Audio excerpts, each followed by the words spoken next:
रोकने वाला प्रोसेस ना हो, जब तक इनको ये कहने वाला प्रोसेस ना हो कि भाई तुम जो कर रहे हो वो ठीक नहीं है भाई, जो तुम कर रहे हो आज तुम स्टार्ट कर रहे हो, देखो तुम कल उधर जाओगे तो फिर ऐसा करोगे, तब तो वो लड़ जाएंगे जी हम कैसे जाएंगे, हम तो बाबा साहब का अनुयायी है। और यही बाबा साहब का अनुयायी एक साथ ही बाबा साहब के विरोधी लोगों के साथ जाके बैठ जाता है और फिर बात करने भी नहीं आता।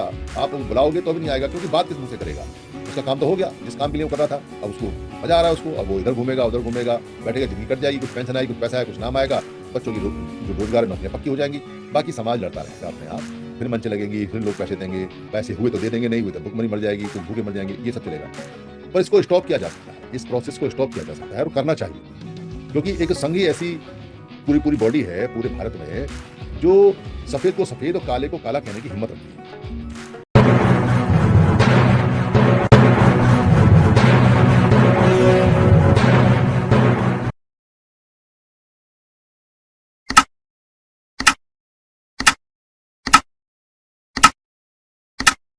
आज शुभ शनिवार है और शुभ शनिवार हमारे जीवन में हमारे विकास, हमारी सुरक्षा और हमारे सुख के लिए एक अनिवार्य दिन है। और इसकी अनिवार्यता धीरे धीरे और इसकी स्वीकारता दोबारा से धीरे धीरे बढ़ रही है। और सन्निपात बहुल जैसे जैसे बढ़ते जाएंगे, जैसे जैसे इसका प्रचार प्रसार, इसकी महत्ता, इसके गुण, इसके लाभ हमें पता चलते जाएंगे, वैसे वैसे ये बढ़ता चला जाएगा। और एक दिन ऐसा आएगा कि जब भारत की जो छुट्टी है वो शुभ शनिवार के दिन ही सारे सरकारी दफ्तरों की होगी। ऐसा सेंट्रल गवर्नमेंट में तो शुभ शनिवार की छुट्टी अभी भी होती है, पर स्टेट गवर्नमेंट में नहीं होती है। और ये बड़ा लाभदायक है और इसके लाभ के बारे में हम बहुत सारी चर्चाएं, बहुत सारी बात करते रहते हैं और ये भी बताते रहते हैं कि शुभ शनिवार है क्या, जो नए साथी हैं उनको भी और जो पुराने उनको रिपीट भी कराते रहते हैं। इस चर्चा को करने से पहले एक ध्यान आकर्षित करूंगा मैं सभी समन संघियों का कि अभी 2-3 दिन पहले एक व्यक्ति जो हमारे कस्बे के पास का ही है, उसका गांव है, उस गांव में कुछ बाबा साहब अम्बेडकर को मानने वाले लोग, क्योंकि हमारे यहाँ बाबा साहब अम्बेडकर की जो लाइट है, रोशनी है, वो सबसे पहले आई और पकड़ी भी हम लोगों ने। तो हमारा जो एरिया है वो बहुत पहले, यानी साहब कांसीराम जी से भी बहुत पहले, बीपी मौर्य के टाइम में, और उस समय जन जन जागृति में हम सब लोग लगे रहते थे। हम सब से मतलब हमारे पिताजी, हमारे दादा और भी कई लोग थे जो गांव गांव जाके प्रचार प्रसार करते थे। तो उस गांव के लोग भी जागरूक हुए, सरकारी नौकरी मिली क्योंकि आरक्षण था, एजुकेशन में आरक्षण था। उस सरकारी नौकरी में एक अफसर लगे जो पीपीएस थे, स्टेट गवर्नमेंट की पुलिस के बड़े अफसर होते हैं पीपीएस। तो उनका नाम था देवी सिंह अशोक। देवी सिंह अशोक की खास बात थी कि वो थाने के अंदर उस समय जय भीम बोला करते थे, जय भीम। कांग्रेस की गवर्नमेंट थी, जय भीम का कोई इतना अपोज नहीं था, ना डॉक्टर अम्बेडकर से इतनी किसी को नफरत थी, और ना ही किसी ने ये सोचा था कि डॉक्टर अम्बेडकर इतने बड़े हो जाएंगे कि लोगों को मजबूरन उनसे नफरत करनी पड़ेगी, या जय भीम से नफरत करनी पड़ेगी, या उनकी स्टैचू से नफरत करनी पड़ेगी, या उनकी विचारों से नफरत करनी पड़ेगी, या उनको मानने वाले लोगों से नफरत बढ़ जाएगी।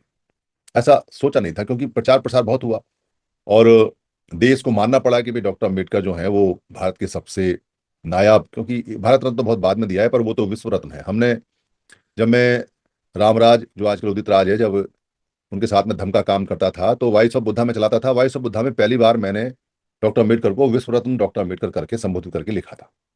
उसके बाद महाराष्ट्र वालों ने पकड़ लिया और वो विश्व रत्न ही बोलते हैं, हम विश्व रत्न ही बोलते हैं बेसिकली। हमें भारत रत्न पसंद नहीं है, क्योंकि वो विश्व के रत्न है, भारत के रत्न नहीं है। तो वहां जो देवी सिंह अशोक थे उनकी खास बात थी, तो जो भी जाता था मनोबल बढ़ता था, जय भीम कह के बात करते थे। उन्होंने बच्चे पढ़ाए। उनका एक लड़का, नाम उसका राजकुमार है, पर बीपी अशोक बोलने लगे बाद में, बुद्ध प्रिय अशोक करके, वो भी पीपीएस बने।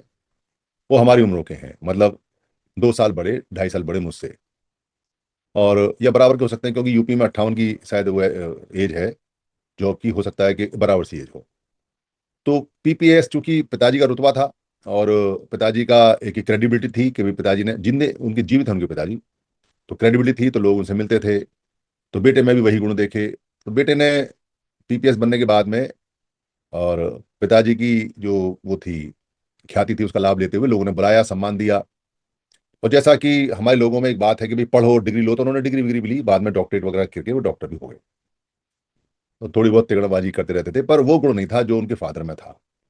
फादर बिल्कुल शुद्ध अम्बेडकराइट थे, सच्चे मन वाले। पर वो थोड़ा सा डामाडोल थे, तो उन्होंने नौकरी में रहते हुए अपनी पार्टी बना ली और अपने गांव में एक स्तूप बनाया स्तंभ पर। गवर्नमेंट ने उसको इनॉग्रेट भी नहीं करने दिया। उस समय वो आईपीएस हो गए थे, पर आईपीएस रहते रहते भी उसको गवर्नमेंट ने इनॉग्रेट नहीं करने दिया। तो वहां से थोड़ी सी चीजें, और फिर उन्होंने एक अपना सामाजिक संगठन बनाया, राजनीतिक पार्टी बनाई हिडन, मतलब किसी और के नाम से।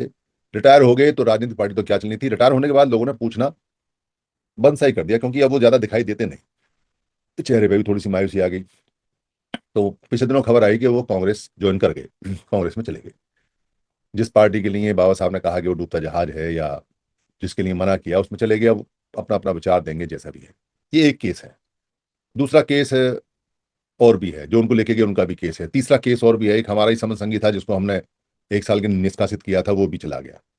और अभी एक मैं फेसबुक पर पोस्ट देख रहा था, तो उसमें मैं शेयर कर दूंगा, उसमें राजीव गांधी के पोर्टफोलियो पे उनकी मेंबरशिप दे रखी है रमेश कटके ने, और 3-4 लोग और भी हैं साथ में। और पहले भी जो उदाहरण रहे हैं, ये जितने भी लोग हैं जिन्होंने हमारा पैसा इस्तेमाल किया, हमारी मंचें इस्तेमाल की, हमने जिनको बढ़ाया, हमने जिनको वाहवाह की, हमने जिनके नाम के पोस्टर बनाए, जिनकी पोस्टें हमने आगे बढ़ाई, जिनके प्रचार किए, जिनके प्रसार किए, जिनको मुख्य अतिथि बनाया, जिनको मुख्य भाषण देने वाला बनाया, जिनको मुख्य या जो भी कुछ बनाते हैं मंचों पे वो सब बनाया, जिनको हमने गाजे बाजे के साथ में लोगों के साथ में इंट्रोड्यूस किया, वाह वाह की, जिंदाबाद के नारे लगाए। ऐसे जितने भी लोग हैं, चाहे वो लक्ष्मण यादव जैसा व्यक्ति है जिसको हमने अपनी सारी मंशा दी, चाहे रामराज जैसा व्यक्ति है, चाहे रामविलास पासवान जैसा व्यक्ति है, बहुत सारे लोग हैं। मतलब लाइन लगी पड़ी है। आप उदाहरण देखोगे तो आपको कोई भी एक उदाहरण ऐसा नहीं मिलेगा कि ये लोग जिनको सोसाइटी ने पैसा दिया, जिन्होंने सोसाइटी को आगे बढ़ाया, जिन्होंने सोसाइटी में उनका नाम स्थापित किया, उनकी वाहवाही की, और वो जैसे ही उनका नाम आगे बढ़ा और उनको कोई ना कोई पार्टी उड़ा के ले गई, और वो जाने के लिए तैयार रहते भी हैं और चले भी गए। और अभी पिछले दिनों यहाँ एक और यहाँ एडवोकेट हैं जो मेरे जनरल सेक्रेटरी रहे थे। जब मैं दिल्ली में सरकारी कर्मचारियों का लीडर था, तो मेरे general secretary Bhanu Pratap, advocate Bhanu Pratap. उन्होंने भी टिकट के लिए पूरी कोशिश की, सपा से टिकट मिल भी गया एमपी का, फिर बाद में वापस हो गया। मतलब सबको चाहिए, सबको, सब कहीं ना कहीं एडजस्टमेंट के लिए लगे रहते हैं कि एक टिकट ही उनका एडजस्टमेंट है। एक पार्टी उनको बुला ले, कहीं कोई चुनाव ना मिल जाए, जीत जाए या कुछ हो जाए, वो उनकी एडजस्टमेंट है। ये मतलब इतना लंबे समय से चल रहा है, और इस पर हम ध्यान नहीं देते, और इस पर हम कभी देखते नहीं, गौर नहीं करते कि ये चल क्या रहा है, ये हो क्या रहा है। कि जिनको भी हम बढ़ाते हैं, जिनको भी हम मंच देते हैं, जिनको भी हम संगठन के रूप में वाहवाह करते हैं, उनकी सेवा करते हैं, काम करते हैं, अपने बच्चों को, परिवार को छोड़ के दिन रात लगते हैं, भागते हैं, उनकी बातों को यस करते हैं, उनकी बातों को अपनी बातें मान के हम सोसाइटी में लड़ते हैं, झगड़ते हैं, उनका नाम खराब ना हो जाए उसके लिए। और बड़े कॉन्फिडेंस और बड़े गुरूर के साथ में हम उनका पक्ष रखते हैं, और वही हमको एक दिन धोखा दे के निकल जाते हैं। हम अपना सा मुंह लेके मायूस होकर घर में बैठे रहते हैं, किसी को मुंह दिखाने लायक भी रहते नहीं। क्योंकि जो अनुयायी है, जिन्होंने झंडा उठाया कि जी हम आपके साथ हैं, चाहे किसी भी कारण से, और जब उनको बिना पूछे या पूछ के भी जब वो चला जाता है, बंदा आगे निकल जाता है, किसी पार्टी वार्टी का वर्कर बन जाता है, किसी पार्टी वार्टी का चमचा बन जाता है, किसी पार्टी वार्टी का कि यहाँ नौकरी कर लेता है, नौकरी है क्योंकि मालिक तो कोई और होता है, तो उसके सपोर्टर, उसके जो फॉलोअर हैं, वो बेचारे ठगे से रह जाते हैं। उनकी स्थिति बड़ी खराब होती है, क्या करें क्या ना करें। और ये लगातार चल रहा है, और ये बहुत जगह चल रहा है, लगातार चल रहा है, पूरे भारत में चल रहा है। तो साधारण से केस के अंदर अगर हम इसको बताएं भी किसी को, और किसी को इसका आभास भी हो कि हाँ जी ये बात है, ऐसा है, तो क्या 2-4 गाली वाली दे के और अपने मन को शांत कर ले आदमी। अब शर्म आ रही है, अफसोस हो रहा है, क्या करें। तो अफसोस में गाली दे दे, उसको दे दे, अपने को दे दे, या किसी और को दे दे, या गुस्सा उस्सा है तो किसी के झापड़ा वापड़ लगा दे, मतलब अपना ही मन खराब करना है, या किसी को कुछ भी कहो। पर ये चल रहा है। और दूसरा जो पक्ष है इसका, वो हम सोच नहीं पाते कि दूसरा जो पक्ष है वो क्या है। हम इस बात का विश्लेषण नहीं कर पाते कि आखिर ये ऐसा कर क्यों रहे हैं। और एक दो नहीं, सारे ही कर रहे हैं। मतलब एक दो तीन चार नहीं, सारे के सारे। एक समन संघ को छोड़ के, जो समन संघी है वो इस तरह से तैयार किए जाते हैं कि आपको शांति रखनी है, आपको राजनीति में समन संघ नहीं जाएगा तो राजनीति मन से निकालना, जिसको करनी है वो कर ले, छूट भी है। पर समन संघ के दावे के अतिरिक्त सभी के दावे लगभग खोखले साबित हुए हैं। और समन संघ का दावा खोखला नहीं होगा, क्योंकि इसकी गारंटी लिखित में है। इसके लिखित में 10 गोल्डन नियम है, उसमें एक नियम है हमारा कि संघ राजनीति में नहीं जाएगा। इसलिए कोई अगर पूरी ताकत में लगा दे तो भी समन संघ राजनीति में नहीं जा सकता, क्योंकि रूल नहीं बदल सकता, उसको बदलने की बहुत टफ कंडीशंस हैं, वो हो नहीं पाएगा। तो क्यों ये सारे के सारे जाते हैं? मतलब हम खाली उनको गाली दें या मन में कहें, उससे समस्या समाधान नहीं होता। वो तो एक टेम्पररी इलाज है कि हमने अपने मन को सेटिस्फाई करने के लिए, अपने अफसोस को सेटिस्फाई करने के लिए, जो हमें दुख हो रहा है उसको सेटिस्फाई करने के लिए, उसको कम करने के लिए हम गाली वाली पकते हैं। उससे बात नहीं बनती।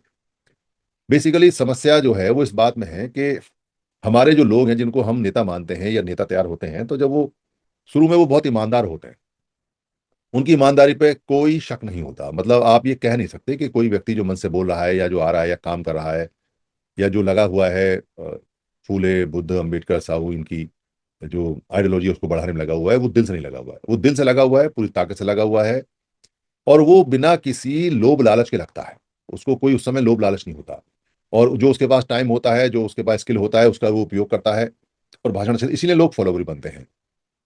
पर जैसे जैसे वो भाषण देता है, मंचों पे आता है, मंचों पे बोलता है, तो क्या होता है कि दो चार तो उसके चमचे चमचे बन जाते हैं। अगर मान लो कोई बड़ा अफसर है, आईएएस है, आईपीएस, आईआरएस है, तो इसलिए बन जाते हैं कि कुछ काम आएगा।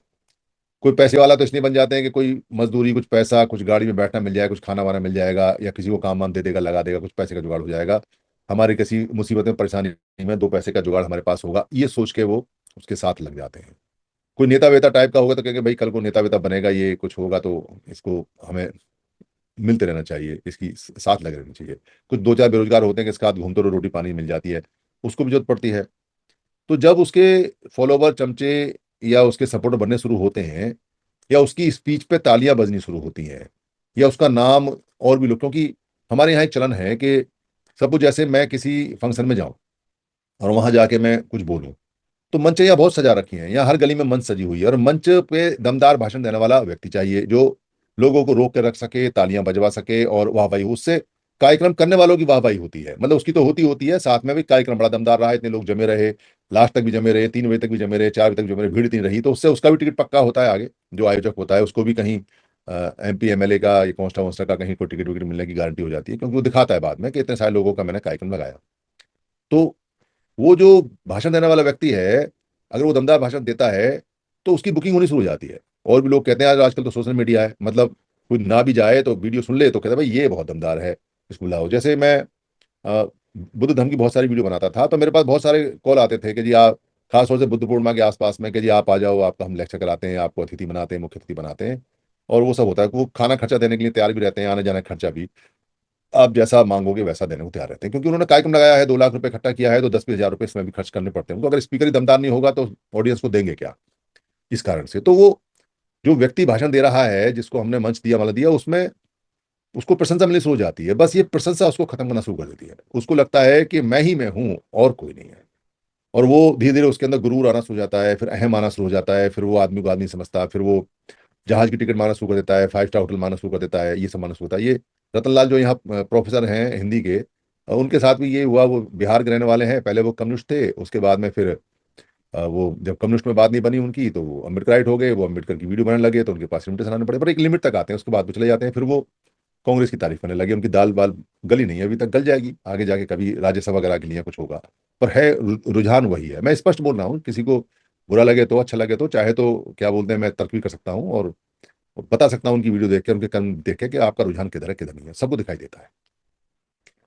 तो है क्या बेसिकली, ये क्यों जाते हैं?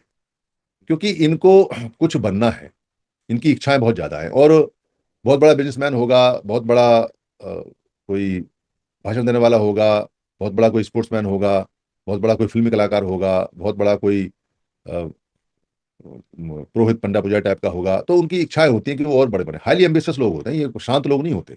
इनकी इच्छाएं बहुत ज्यादा होती हैं, इसलिए ये एक्ट करते हैं। अगर इनमें इच्छाएं नहीं होंगी तो ये एक्ट नहीं कर पाएंगे, इतनी मेहनत नहीं कर पाएंगे। तो इच्छाएं होना, पॉजिटिव इच्छाएं होना अच्छा है, काम करना अच्छा है, पर वो बीमारी बन जाए तो बड़ा मुश्किल है। फिर तो वो खुद को खा जाता है।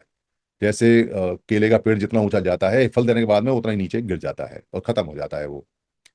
तो वो उनकी मजबूरी है। उनकी मजबूरी यह है कि जब उनको बहुत बड़ा आदमी बनना है और बहुत हाईली एम्बिशियस वो लोग हैं, उनके पीछे कुछ नहीं है। ये समस्या है उनकी। मतलब वो अकेले हैं, एकल हैं, और समाज उनको मंच देता है, समाज के लिए वो भाषण देते हैं, बोलते हैं, समाज उनको पैसा देता है, वो बोलते हैं। तो एक दिन उनको लगता है कि चेहरा चमक गया है, चेहरा चमकने के बाद में फिर उनके पास में कोई रास्ता नहीं बचता सिवाय इसके कि किसी की जाके वो नौकरी करें, क्योंकि उनका अपना कुछ नहीं है, उनके पीछे कुछ नहीं है। ये अपना क्या है, पीछे क्या है? राजनीतिक पार्टी नहीं है ये। राजनीतिक पार्टी तो सब बना लेते हैं, राजनीतिक पार्टी तो बड़ी आसान है बनानी, कुछ साइन वाइन होते हैं, इलेक्शन कमीशन में एक फाइल वाइल तैयार होती है, वकील बैठे हुए हैं राजनीतिक पार्टी बनाने के लिए, उनको पैसे दो, वो घर बैठे राजनीतिक पार्टी बना देते हैं। राजनीतिक पार्टी नहीं, दिक्कत नहीं है। उनके पीछे जो संघ होना चाहिए, या कुछ लोगों के पीछे संगठन, तो जो संघ होना चाहिए उनके पीछे, वो एक विचारधारा से निकल के आने चाहिए। वो चाहे अच्छा बोलें या ना बोलें, चाहे उनको कुछ बात कहनी आती हो या नहीं आती हो, पर वो जिनकी अगर इच्छा ज्यादा है तो उनको कहीं कोई संघ जैसा धक्का मार के उनको आगे सेटल कर दे, वो नहीं है उनके पीछे। और इस पे कोई काम भी नहीं करता। कारण क्या है कि इस पे काम करने में उम्र निकल जाएगी। एक पीढ़ी निकल सकती है, दो पीढ़ी निकल सकती है, तीन पीढ़ी निकल सकती है, डिपेंड करता है कि हम कितनी स्पीड से काम करें और कितना काम करें।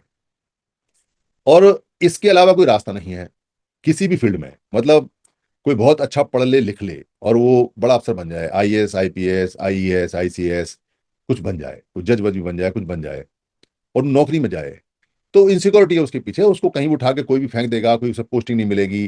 जब चाहे जब उसके ऊपर केस ला दो, जब चाहे जब उसको भगा दो, जब चाहे जब उसकी नौकरी में उसको निकाल दो, सारे राइट होते हैं गवर्नमेंट के पास में, क्योंकि उसके पीछे कुछ है ही नहीं। वो पढ़ा है, लिखा है, एग्जाम पास करके आया है, बड़ा अफसर बना है, पर उसकी सुरक्षा का कुछ नहीं है उसके पास में, कुछ नहीं है उसकी सुरक्षा का, इसलिए वो दबा दबा सा बस जी हजूरी करता रहता है। और गलत सलत जिसकी भी बात मानी मान लेता है, बना तो हटा दिया जाएगा, दिक्कत हो जाएगी उसको। वैसे ही कोई व्यक्ति पॉलिटिशियन बनना चाहता है और वो खूब अच्छा बोल लेता है, बात कर लेता है, पर उसके पीछे कुछ नहीं है, तो उसका बोलना, बात करना, जानकारी सब बेकार है, कोई फायदा नहीं, क्योंकि उसके पीछे कुछ नहीं है, तो वो आगे तक जाएगा नहीं। एक अकेला एमपी या अकेला कुछ बन भी गया, लोगों ने बना भी दिया, तो क्या कर लेगा? वैसे तो बनना मुश्किल है। एक बार यहाँ चर्चा हो रही थी, काफी बहुत पुरानी बात है, 2 3 4 साल पुरानी बात है। विजय मानकर मेरे दोस्त रहे हैं, तो वो वहाँ के जो महाराष्ट्र है, महाराष्ट्र गवर्नमेंट में थे वो अफसर। जैसे यहाँ पर पीसीएस होता है उत्तर प्रदेश में, ऐसे ही महाराष्ट्र महाराष्ट्र गवर्नमेंट में पीसीएस रहे वो। तो वो डॉक्टर अम्बेडकर उन्हें पढ़ने लगे, फिर थोड़ा आगे पढ़े, उसके बाद उन्होंने भी एक सामाजिक संगठन बनाया, उसके बाद उन्होंने पार्टी बना ली। पार्टी बनाने के बाद में वो बैठे बैठे काफी मोटे भी हो गए, तो यहाँ बुलाया उनको, वो आए यहाँ। तो यहाँ उन्होंने इस बात को स्वीकार नहीं किया कि संघ होना चाहिए, संघ में शक्ति है, संघ होना, क्योंकि उनकी अपनी पार्टी थी। अगर वो ये स्वीकार कर लेते कि जी संघ होना चाहिए, जब तक हमारा संघ नहीं है कुछ नहीं हो सकता और संघ होना अच्छा है, तो वो अपने जो वो एक ऑरा बना के बैठे हुए हैं कि मैं बहुत कुछ जानता हूं और बहुत कुछ समझता हूं, वो तो गिर जाता। लोग कहते जी आपको अब समझ में आया कि संघ होना चाहिए, तो आपने संघ क्यों नहीं बनाया? तो नागपुर में बैठे थे, तो आपको बनाना चाहिए था, संघ में काम करना चाहिए था, संघ स्थापित करना चाहिए था, रिवाइव करना चाहिए था, पुराना संघ निकाल के बनाना चाहिए था।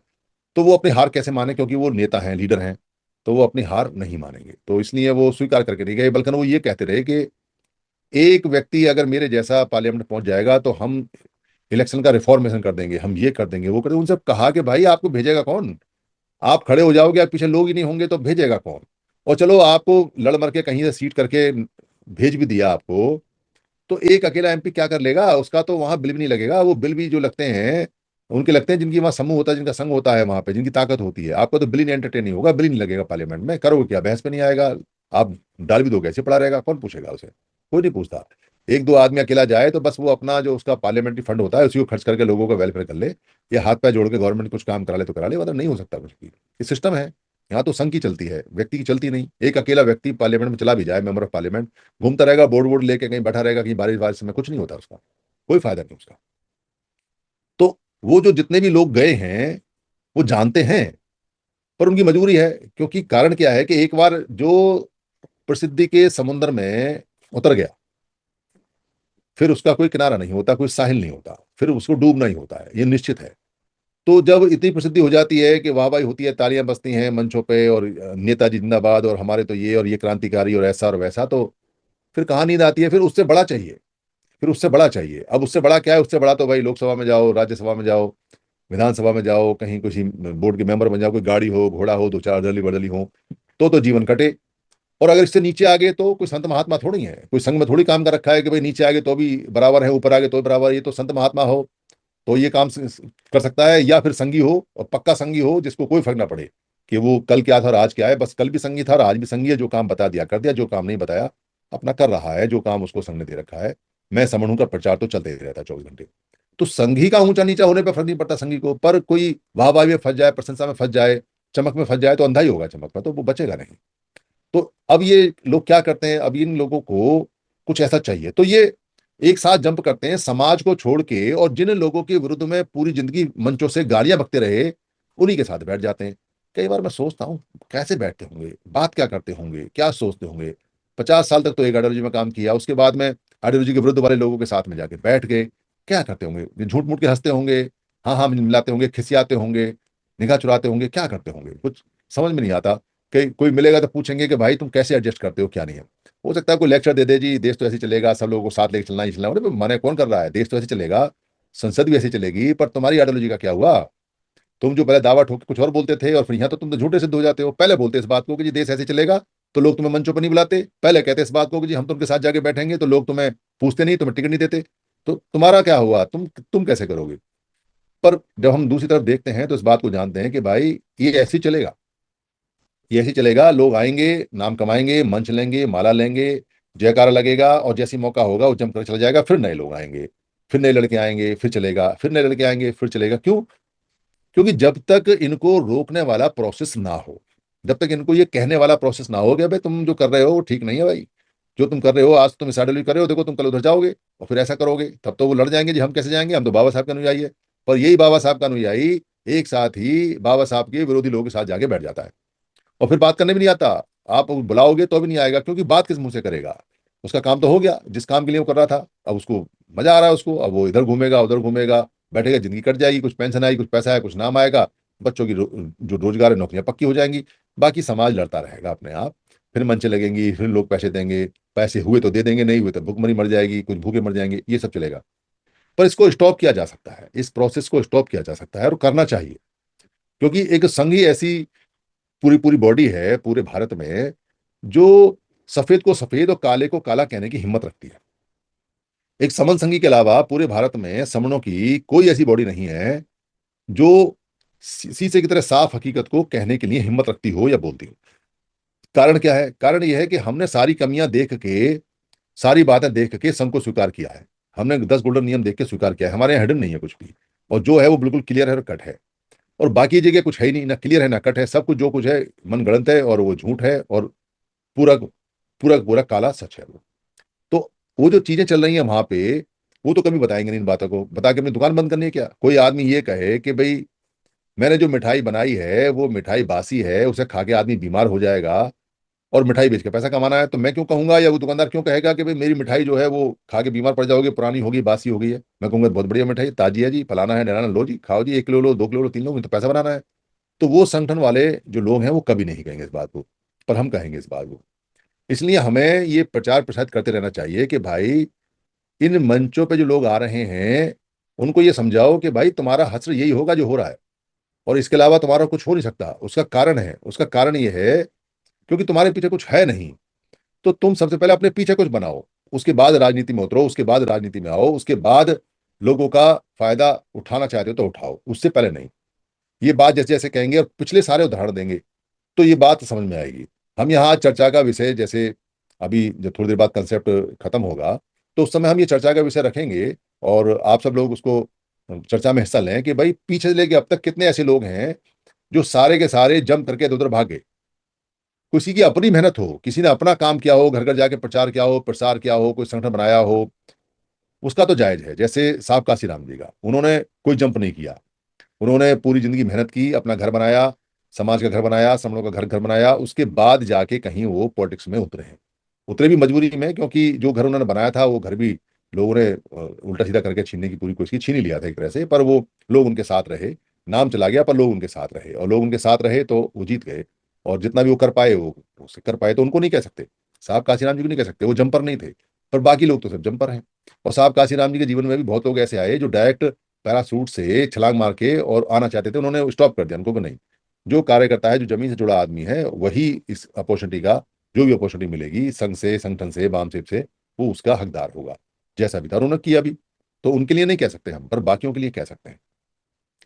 तो 70 साल के अंदर कितने लोगों को हमने बढ़ाया, और बढ़ने के बाद वो लोग कहाँ गए, इसका मंथन करें, इसका चिंतन करें, इसका वीडियो बनाएं, इसका ऑडियो बनाएं, इसका पोस्ट बनाएं कि भाई ये समाज में चल क्या रहा है।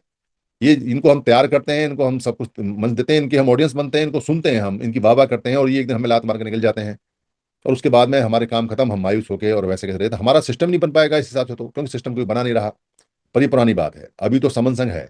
और समन संघ की जो ये मीटिंग है 12 तारीख की और 13 तारीख की सितंबर की, इसमें करीब 220 लोगों की कंफर्मेशन आ चुकी है और 220 लोग पहुंच रहे हैं वहां पर। 200 का टारगेट था पर 220 हो गए और अभी ये बढ़ेंगे भी, क्योंकि हमारे तो जो पहलवान हैं वो लास्ट डेट पे डिक्लेयर करते हैं, क्योंकि कोई ना कोई काम ना अटक जाए, इसलिए लास्ट डेट पे डिक्लेयर करते हैं, फिर गाड़ी उठा के आते हैं। तो 300 भी हो सकते हैं, 350 भी हो सकते हैं, पता नहीं वहाँ कितनी की जगह है, क्योंकि वो परिवार से इंतजाम करें तो वो बताएंगे, कभी ऐसा ना हो कि ओवरलोड हो जाए। तो जगह का भी देखना है क्योंकि वो वहाँ कबीर भवन और रविदास भवन और अम्बेडकर भवन लिए हुए हैं, वहाँ सारे सारे, वैसे तो जगह काफ़ी है, पर देखा जाएगा जो भी होगा।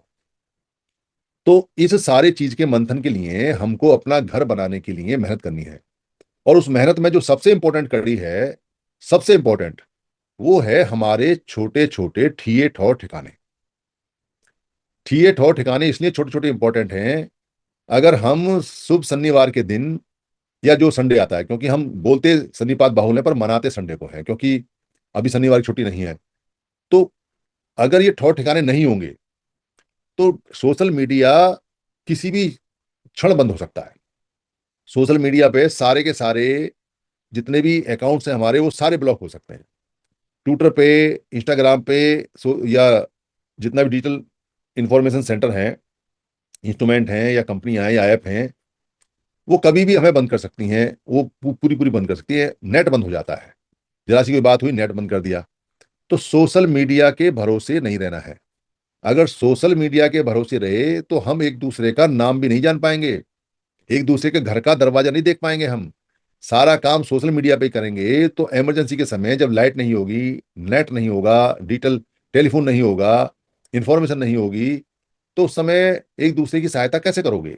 कैसे एक दूसरे के, कोई बीमार को, किसी गरीब को, किसी को खाने को, किसी को कुछ कुछ कैसे पहुंचाओगे? वो हो नहीं सकता। इसलिए सोशल मीडिया सिर्फ फिजिकल अटैचमेंट का रास्ता है। सोशल मीडिया इंफॉर्मेशन का या अटैचमेंट का कंप्लीट रास्ता नहीं है। ये सिर्फ हमको पहुंचाता है। तो हम जो 13 को और 14 को मिलेंगे, 12 और 13 को मिलेंगे सितंबर में, उसमें बहुत सारी बातें गंभीर करेंगे, सीरियस करेंगे और जरूरी बात भी करेंगे। एक हाउस भी लगेगा और एक हिसार के लोगों के साथ में इंटरेक्शन भी होगा, जो हिसार के लोग हैं उनके साथ इंटरेक्शन होगा, एक छोटा सा वहाँ कंसेप्ट भी होगा और मिलना जुलना होगा। जो लोग जितनी जल्दी पहुंच सके पहुंचे और वहां अपना रजिस्ट्रेशन कराएं। बाकी सबको पता ही है कि संघ का नियम क्या है। हर एक व्यक्ति को खाना पीना रहना अपना खुद देना होता है, वो मिनिमाइज होता है, जो हिस्से में आता है वो सब देते हैं।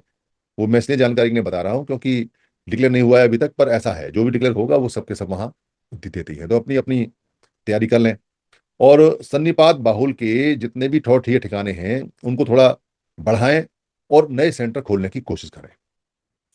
पहले भी मैंने बताया है कि सन्निपात बाहुल के लिए दो आदमी होने की, दो संगी होने की आवश्यकता नहीं है। इसको ध्यान रखना, दो संगी होने की आवश्यकता नहीं है। सिर्फ एक संगी जिसका जहां घर है, कहीं भी है, पूरी दुनिया में कहीं भी है, वो अपने घर पे चाहे तो सन्निपात आरंभ कर सकता है। लोगों को बुलाए, कहे मैं सन्निपात बाहुल कर रहा हूँ, टाइम फिक्स कर ले कि 9 से लेकर 10 बजे तक 1 घंटे का है। अपना टाइम भी खराब ना करे, क्योंकि पूरा दिन ही लगाना है। वो एक दिन बैठेगा अकेला, दूसरे दिन बैठेंगे उसकी पत्नी साथ में, उसका बच्चा, उसकी बहन साथ में, उसका बेटा साथ में, उसके पिताजी, उसकी माता साथ में बैठेंगे। और कुछ नहीं तो तरस खा के बैठेंगे कि भाई बेटा हमारा बैठा है, बेटी हमारी बैठी है, चलो इसको सहयोग करें, कोऑपरेट करें। क्योंकि जिद पड़ी हुई है, मान नहीं रही, तो चलो इसका इसका सहयोग करें। तो बैठेंगे, जरूर बैठेंगे, दादा दादी बैठेंगे, नाना नानी बैठेंगे, जो रिश्तेदार आएगा बैठेगा। तीसरे चौथे पांचवें दिन, पांचवें सन्निपात बाहुल में आपका दोस्त आने शुरू हो जाएंगे और बहुत जल्दी फिर वो एक ठौर ठिया ठिकाना बन जाएगा कि भाई यहाँ मिलना है। कोशिश तो ये है कि सार्वजनिक जगह हो, छत हो, कोई पार्क हो, कोई रविदास भवन हो, कोई कबीर साहब का भवन हो, कोई अम्बेडकर भवन हो, कोई वाल्मीकि भवन हो, कोई सतनामी भवन हो, कोई कैसा भी हो, कोई गुरुद्वारा भी चलेगा, कोई समस्या नहीं है। तो ऐसा होना चाहिए और कोई बुद्ध विहार हो और वहां बैठेगा तो जरूर लोग आएंगे। ऐसा कभी नहीं होता कि सच्चे मन से किया हुआ काम, और वो भी सामाजिक काम, फेल हो जाए। जो झूठे मन से सामाजिक काम किया जा सकता होता है वो तुरंत बढ़ता है और तुरंत खत्म हो जाता है। पर सच्चे मन से किया हुआ सामाजिक काम बहुत देर से बढ़ना शुरू होता है, पर जब बढ़ना शुरू होता है तो इतना बढ़ता है कि फिर घटता नहीं है। कितने ही उतार चढ़ाव आओ, हमने अपनी लाइफ में देखा है कि अच्छे काम करने वालों के उतार चढ़ाव आते हैं पर वो रुकता नहीं। और खराब काम करने वालों का तो ऐसा समझो जैसे वो दीपावली पर घटिया सी जो वो सुर्री आती है जिसको बोलते हैं, जिसमें तो आग नहीं लगती और लग जाए तो चटपट करके थोड़ी जल के बुझ जाती है, वो उस तरह से होती है। तो इसी हिसाब से सारे के सारे सन्निपात बाहुल करें, चाहे एकल करें चाहे अकेले बैठें, पर बैठें, जितने भी संगी हैं वो बैठें। बिना इसके हमारी गति नहीं होगी, क्योंकि हम सोशल मीडिया पे या जूम पर डिपेंड नहीं रह सकते। ये हमारे जुड़ने का माध्यम है, पर ये कभी भी शट डाउन हो सकता है, किसी भी तरीके से हो सकता है, कुछ भी हो सकता है। हमको जो पुराना हमारा सिस्टम था, जो हमें नेट बनाना था, नेटवर्क बनाना था, उसी पे लागू करना है। तो इंपॉर्टेंट बातें होंगी। सभी सभी जो हमारे जितने भी संगी हैं वो हिसार पहुंचे और अपना कंफर्मेशन भेज दें। मेरी किसी बात में अगर कोई खराबी हुई हो तो मैं संघ से माफी चाहता हूँ। संघ मुझे माफ करे, संघ मुझे माफ करे, संघ मुझे माफ करे। संघं नमामि, संघं नमामि, संघं नमामि। संतों को वंदना।